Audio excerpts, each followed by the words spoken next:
Hello दोस्तों, नमस्कार। मैं रमाकांत रावत आपका एक बार पुनः आपके अपने YouTube चैनल बायोलॉजी स्टडी पर आपका स्वागत करता हूं। आज आपके लिए एक महत्वपूर्ण टॉपिक लेकर आया हूं। मानव हार्ट, ह्यूमन हार्ट जो है वो लेकर आया हूं। अधिकांश कंपटीशन एग्ज़ाम में इसके प्रश्न पूछे जाते हैं, लेकिन बच्चे इनको रट लेते हैं। अब आपको आज के बाद रटना नहीं पड़ेगा। तो चलते हैं। हार्ट जो कि एक पंपिंग मशीन है, जो ब्लड सर्कुलेटरी सिस्टम होता है उसमें हार्ट एक पंपिंग मशीन की भांति कार्य करता है और संपूर्ण शरीर में रुधिर को वितरित करता है। और रुधिर जो अशुद्ध रुधिर होता है, कार्बन डाइऑक्साइड युक्त रुधिर होता है, उसको एकत्रित करके और फेफड़ों में शुद्धिकरण के लिए भेजता है। तो अगर इसकी हम आंतरिक संरचना देखते हैं तो इसमें 4 चैम्बर दिखाई देते हैं। ऊपर की ओर जो चैम्बर होते हैं, जो कक्ष होते हैं, उनको आलिंद कहा जाता है। और जो एक खांच के द्वारा निचले निलय वाले कक्षों से पृथक रहते हैं। तो ऊपर वाले जो आलिंद हैं उसमें जो दाईं तरफ होता है उसको कहते हैं दायां आलिंद, या इसको कहते हैं राइट ऑरिकल। और जो बाईं तरफ होता है इसको बोलते हैं वायां आलिंद, या इसको बोलते हैं लेफ्ट ऑरिकल। इस प्रकार जो आलिंद हैं वो दाएं और बाएं कक्षों में बटे होते हैं, और जो नीचे की तरफ निलय हैं वो भी दाएं और बाएं निलय में डिवाइड होते हैं। इसको कहा जाता है दायां निलय, और इसको बोल सकते हैं राइट वेंट्रिकल, और इसको बोलेंगे वायां निलय या लेफ्ट वेंट्रिकल। इस प्रकार आप देख सकते हैं कि जो हृदय है इसकी आंतरिक संरचना में 4 कक्ष या 4 कोष्ठ दिखाई देते हैं। दायां आलिंद राइट ऑरिकल, बायां आलिंद लेफ्ट ऑरिकल, दायां निलय राइट वेंट्रिकल और बायां निलय लेफ्ट वेंट्रिकल। इस प्रकार 4 कक्ष होते हैं। और ये जो कक्ष होते हैं ये आपस में जो दाएं आलिंद और दायां निलय है, ये एक छिद्र के द्वारा एक दूसरे से पृथक होते हैं। एक छिद्र इनके बीच में पाया जाता है और इन छिद्रों पर कपाट लगे होते हैं। तो जो दाएं आलिंद और दाएं निलय के बीच में जो कपाट होते हैं इनको ट्राई कस्पिड बाल्ब कहते हैं, या इसको बोलते हैं त्रिवलनी कपाट। इनको त्रिवलनी कपाट इसलिए कहते हैं क्योंकि ये 3 वलय या फोल्ड के बने होते हैं। और बाएं आलिंद और निलय के बीच में जो छिद्र होता है, ऑरिकुलर वेंट्रिकुलर जो एपर्चर है उस पर भी कपाट लगे होते हैं। उसको बोलते हैं बाइकस्पिड बाल्ब, या इसको बोलते हैं द्विबलनी कपाट। द्विबलनी कपाट बोलते हैं। क्यों बोलते हैं द्विबलनी कपाट? क्योंकि ये 2 वलय या 2 फोल्ड से बने होते हैं, इसलिए इसको द्विबलनी कपाट कहते हैं। इसका द्विबलनी कपाट को एक और नाम से जाना जाता है मिट्रल बाल्ब भी इसको कहा जाता है। क्वेश्चन आता है कि मिट्रल बाल्ब किसे कहते हैं, तो बाइकस्पिड बाल्ब को ही मिट्रल बाल्ब कहते हैं। और ये बाल्ब की ये विशेषता होती है कि ये निलय की ओर खुलते हैं, केवल निलय की ओर ही खुलते हैं, और आलिंद से रुधिर को केवल निलय में जाने देते हैं। निलय से आलिंदों में रुधिर की वापसी को रोकने का कार्य करते हैं। एक विशिष्ट तंतुओं के द्वारा ये निलय की दीवार से जो बाल्ब हैं वो जुड़े रहते हैं। जो निलय हैं इनसे महाधमनियां निकलती हैं जो दायां निलय है इससे एक महाधमनी निकलती है, ये वाली, इसको कहते हैं पल्मोनरी महाधमनी, या इसको बोलेंगे हम पल्मोनरी ऑर्टा। ये जो पल्मोनरी महाधमनी है ये कहाँ से निकलती है? दाएं निलय से निकलती है और आगे जाकर के दो भागों में डिवाइड हो जाती है, दो शाखाओं में बढ़ जाती है। तो इसको बोलते हैं हम दाईं पल्मोनरी धमनी, और जो बाईं तरफ जाती है इसको बोलते हैं बाईं पल्मोनरी धमनी या आर्टरी। ये जो धमनियां हैं ये अपने अपने तरफ के फेफड़ों को, लंग्स को, तो ये कहाँ जाएंगी? लंग्स, ये जाएगा राइट लंग्स के पास और ये जाएगी लेफ्ट लंग्स के पास, फेफड़ों के पास जाती हैं। कहाँ से निकलती हैं? ये निकलती हैं दाएं निलय से। इसी प्रकार बाएं निलय से भी एक महाधमनी निकलती है, ये जो नीली बनी हुई है, ये इसको बोलते हैं दैहिक महाधमनी, या इसको बोलेंगे सिस्टेमिक ऑर्टा। जो सिस्टेमिक ऑर्टा है ये कहाँ से निकलता है? तो बाएं निलय से निकलता है, और सिस्टेमिक ऑर्टा यहाँ जाकर एक चाप बनाता है, सिस्टेमिक चाप उसको बोलते हैं। और सिस्टेमिक चाप से अनेक धमनियाँ निकलती हैं छोटी छोटी, और ये जो धमनियाँ हैं ये संपूर्ण शरीर में फैल जाती हैं, संपूर्ण शरीर में फैली हुई होती हैं। इसके अलावा ये यहाँ पर नीचे जो बनाया गया है ये पश्च महासरा है, पश्च महासरा, या इसको हम बोलेंगे पोस्ट के वाल, पोस्ट के वाल, और ऊपर की ओर जो होता है इसको बोलते हैं अग्र महासरा, या इसको बोला जाएगा प्री के वाल। तो पोस्ट के वाल और प्री के वाल ये दोनों ही कहाँ खुलते हैं? तो ये दाएं आलिंद में खुलते हैं। अब इसके बाद रुधिर की क्रिया विधि समझेंगे, किस प्रकार ये जो हमारा हार्ट है किस प्रकार कार्य करता है। तो जब हृदय स्पंदन की क्रिया होती है तो इसकी दो अवस्थाएं आती हैं, एक सिस्टोल प्राकुंचन और एक डायस्टोल अनुशिथिलन। जब सिस्टोल होता है, प्राकुंचन होता है तो हार्ट सिकुड़ता है, और जब अनुशिथिलन होता है, डायस्टोल होता है, तो हृदय फैलता है। जब फैलेगा हृदय फैलता है तब उसमें ब्लड भरना स्टार्ट होता है, और जब संकुचित होता है, प्राकुंचित होता है, तो उससे हृदय अगले कक्षों में या अगले भाग में प्रवाहित होता है।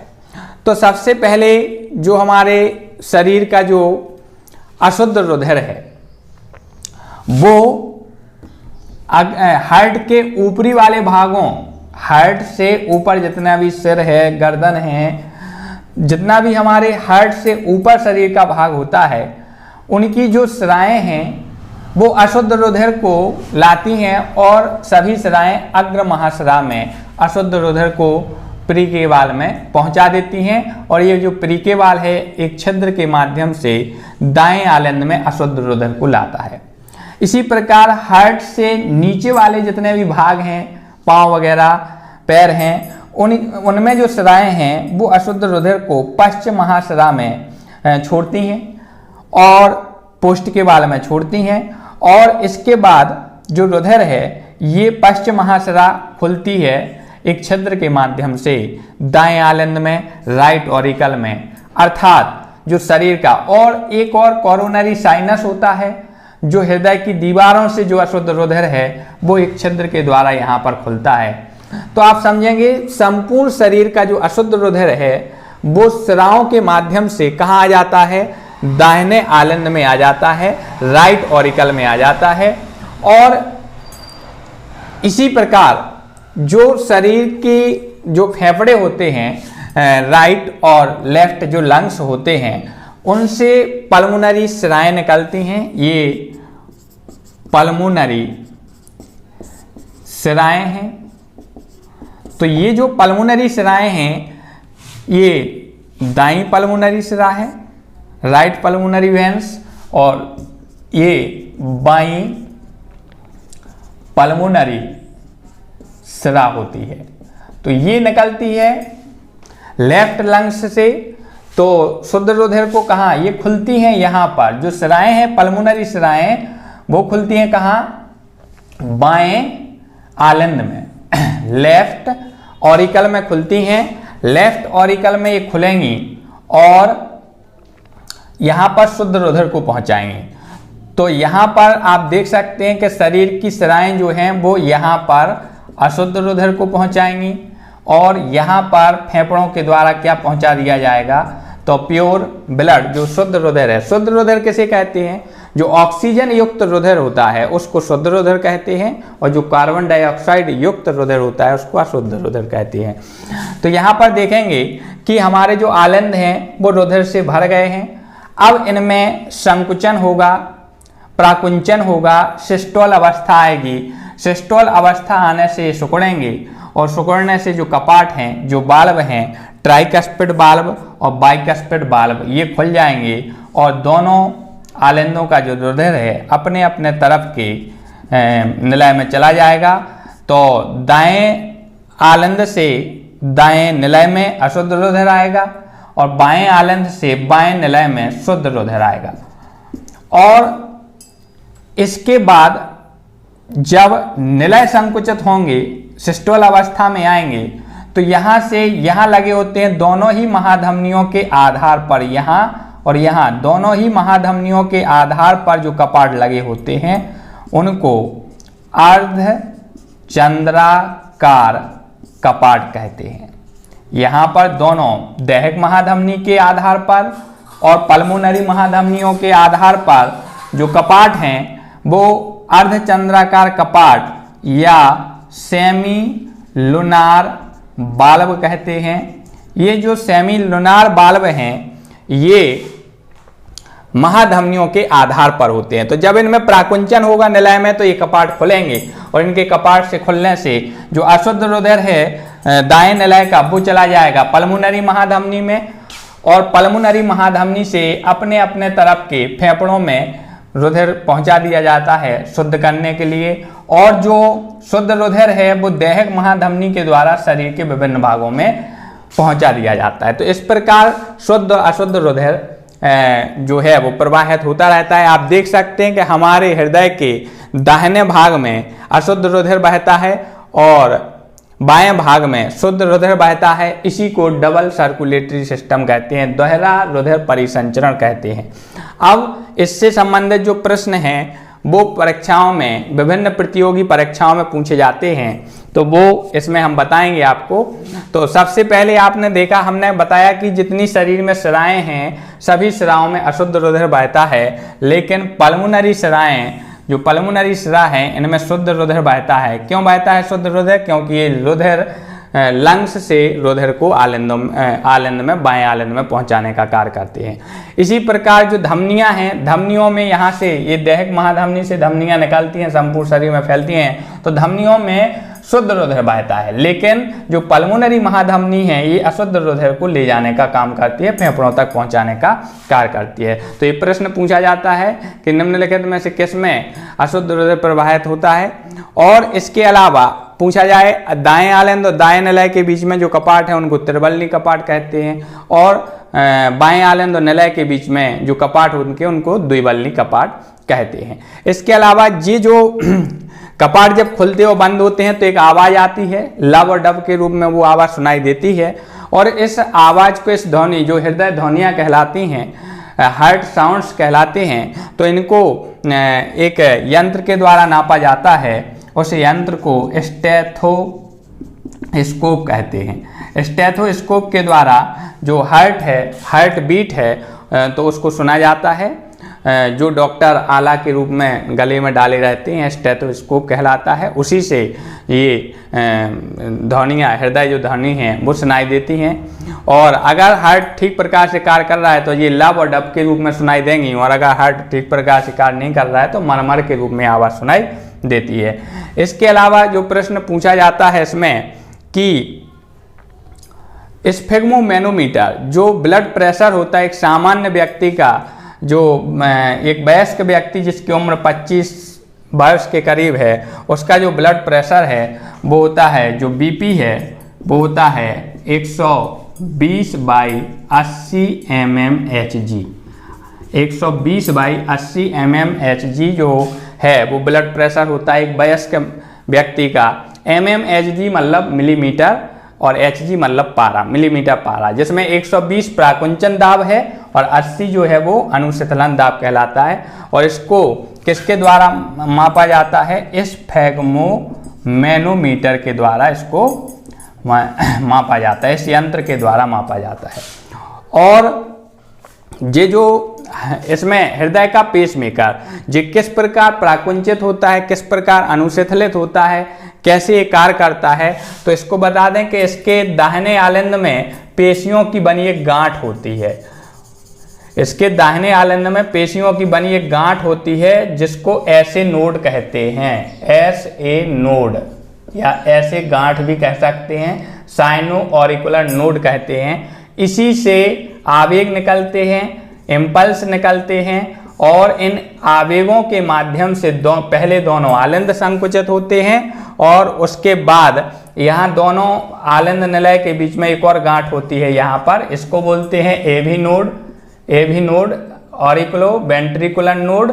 तो ये इसके आवेग जो ऐसे नोड के आवेग आएंगे एवी नोड के पास और एवी नोड से फिर ये पहुंच जाएंगे निलय में। तो इनके द्वारा तो जो हृदय का पेसमेकर है, हृदय का पेसमेकर किसे कहा जाता है? तो हृदय का पेसमेकर ऐसे नोड को कहा जाता है, साइनो ऑरिकुलर नोड कहा जाता है। और ये कहाँ पाया जाता है? तो ये पाया जाता है हृदय के दाहिने आलिंद में, ऐसे नोड पाया जाता है। और हृदय जो है लगभग 1 मिनट में 5 लीटर रुधिर को पंप करता है। और एक धड़कन कंप्लीट होगी, एक प्राकुंचन और एक अनुशीतलन जब पूरा हो जाता है तो एक धड़कन कंप्लीट होती है। जो 1 मिनट में जो इसकी हृदय धड़कन है, हार्ट रेट है, वो होती है 72। एक स्वस्थ व्यक्ति की 72 बार हार्ट बीट जो है वो आती है 1 मिनट के अंदर। तो एक बार जब हार्ट बीट होती है तो उससे 70 ml ब्लड जो है वो पंप किया जाता है। तो 1 मिनट में लगभग 5070 मिलीलीटर रुधिर जो है लगभग 5 के करीब जो ब्लड है वो पंप किया जाता है। तो इस प्रकार ये हार्ट की आंतरिक संरचना है। आशा करता हूँ आपको समझ में आया होगा। यदि आपने हमारे चैनल को अभी तक सब्सक्राइब नहीं किया है तो आप हमारे चैनल को सब्सक्राइब करें और अपने दोस्तों को भी शेयर करें, जिससे कि ज़्यादा से ज़्यादा शेयर करेंगे उनका भी लाभ होगा।